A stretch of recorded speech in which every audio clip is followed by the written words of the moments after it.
আমরা কি করে বুঝবো যে আল্লাহ তাআলা আমাদের ভালোবাসেন? কিভাবে বুঝবো যে তিনি আমাদেরকে পছন্দ করেন, ভালোবাসেন? এটা বোঝার কিছু সিস্টেম আছে। এক নম্বর সিস্টেম হচ্ছে আপনি জাস্ট দেখুন যে আপনি নিজেকে কোন কাজে ব্যস্ত রেখেছেন।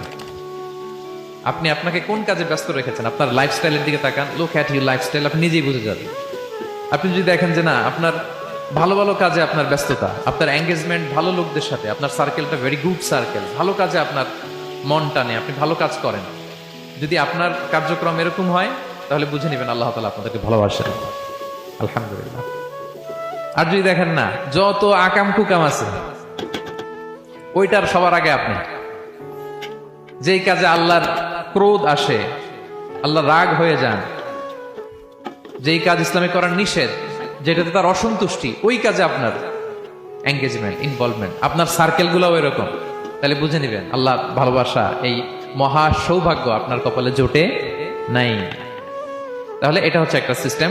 আল্লাহ আপনাকে ভালোবাসেন কিনা এভাবে বুঝবেন যে আপনি নিজেকে কোন কাজে ব্যস্ত রেখেছেন, একটু দেখুন, আপনি মিলাতে পারবেন। দুই নাম্বার পদ্ধতি হচ্ছে এটা বোঝার যে তিনি আমাকে ভালোবাসেন কিনা, সেটা হচ্ছে পৃথিবীবাসী আপনাকে ভালোবাসে কিনা এটা একটু দেখেন। এই পৃথিবীর ভালো মানুষগুলোর কাছে আপনার একটা গ্রহণযোগ্যতা আছে কিনা এটা দেখেন। এটা দেখলে আপনি বুঝতে পারবেন। সহিহ মুসলিমের একটা ছোট্ট হাদিস শেয়ার করি।